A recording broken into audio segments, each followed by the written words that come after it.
Você já cancelou um plano e sentiu uma paz inexplicável 5 minutos depois? Não porque você odeia seus amigos. Você só queria ficar em casa. Sem conversar. Sem explicar nada. Sem precisar parecer animado. E talvez o melhor detalhe: ninguém está perguntando se você está bem. Porque, aparentemente, gostar da própria companhia virou comportamento suspeito. Você não se sente sozinho? Às vezes você quer responder: não.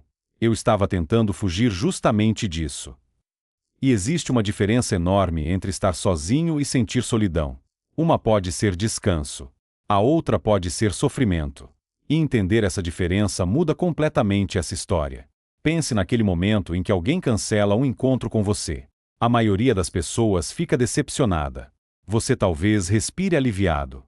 E depois vem aquela pequena culpa: eu deveria estar triste. Não necessariamente. Talvez seu cérebro só esteja comemorando o silêncio.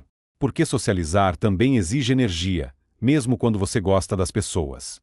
Você precisa ouvir, responder, interpretar, reagir e acompanhar. E seu cérebro está processando tudo isso ao mesmo tempo. Por isso, algumas pessoas chegam em casa completamente drenadas. Mesmo depois de uma noite que foi perfeitamente agradável. E aqui começa uma confusão que muita gente faz. Preferir ficar sozinho não significa automaticamente ser antissocial. Você pode amar seus amigos e ainda precisar deles bem longe. Bem longe mesmo. De preferência, do outro lado da cidade. Isso não significa falta de carinho. Significa necessidade de espaço. Algumas pessoas simplesmente recarregam melhor quando estão sozinhas. É como se o silêncio devolvesse uma parte delas. Depois de horas ouvindo outras pessoas, finalmente escutam os próprios pensamentos. E talvez seja por isso que algumas pessoas amam tanto ficar em casa. Não é preguiça. É porque ali ninguém exige uma versão específica delas. E isso pode ser extremamente confortável. Porque pense em quantas versões de você existem durante um único dia. Uma no trabalho. Outra com amigos. Outra com a família. Uma versão educada. Outra engraçada. Outra extremamente paciente. E às vezes você nem percebe o quanto está se adaptando. Você ri porque todo mundo está rindo. Concorda porque não quer transformar aquilo numa discussão. Responde tudo bem quando claramente não está tudo bem. Depois chega em casa e finalmente para de atuar. E talvez esse seja um dos maiores prazeres de estar sozinho. Você não precisa performar absolutamente nada. Existe também quem tenha poucos amigos e esteja perfeitamente satisfeito. Porque quantidade nunca foi a mesma coisa que conexão. Você pode conhecer 100 pessoas e confiar profundamente em 2. E talvez essas 2 sejam tudo o que você realmente precisa. O mundo, porém, adora transformar isso em um problema. Você precisa sair mais. Você precisa conhecer gente nova. Você precisa aproveitar mais a vida. Como se aproveitar a vida tivesse um número mínimo de convites mensais. E aqui aparece uma pergunta interessante: quem decidiu isso? Talvez você não esteja evitando pessoas. Talvez esteja escolhendo melhor. Porque depois de algumas experiências, sua tolerância muda. Você começa a perceber quais conversas realmente valem sua energia. E quais encontros parecem mais uma obrigação do que diversão. Algumas pessoas deixam você mais leve. Outras parecem consumir sua bateria inteira. E você começa a perceber isso antes mesmo de sair de casa. Às vezes o corpo sabe antes da cabeça admitir. A mensagem chega. O convite aparece. E você já sente cansaço. E não, isso não significa automaticamente que você odeia pessoas. Agora vem a parte realmente importante. Estar sozinho pode ser saudável. Você tem tempo para pensar, descansar e simplesmente existir.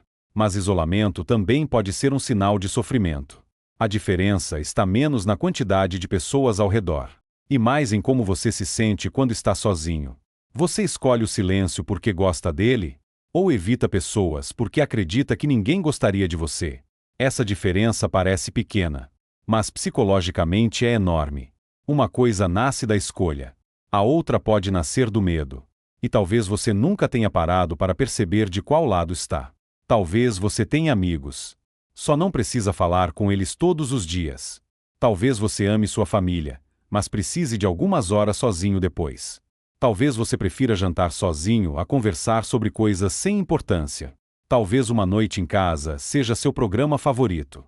E talvez você tenha parado de pedir desculpas por isso.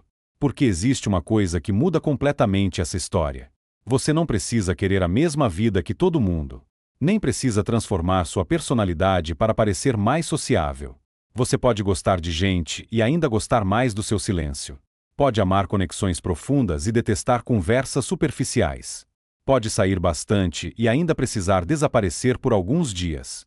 Pode ser extremamente carinhoso e precisar de muito espaço pessoal. Nada disso é contraditório.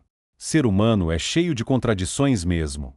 Você pode querer alguém por perto e desejar ficar sozinho logo depois. Talvez o que você procura não seja distância. Seja a paz. E talvez tenha aprendido a encontrar essa paz sozinho. Isso não significa que você não precise de ninguém. Significa apenas que sua felicidade não depende de uma multidão. E talvez isso seja uma das formas mais silenciosas de independência.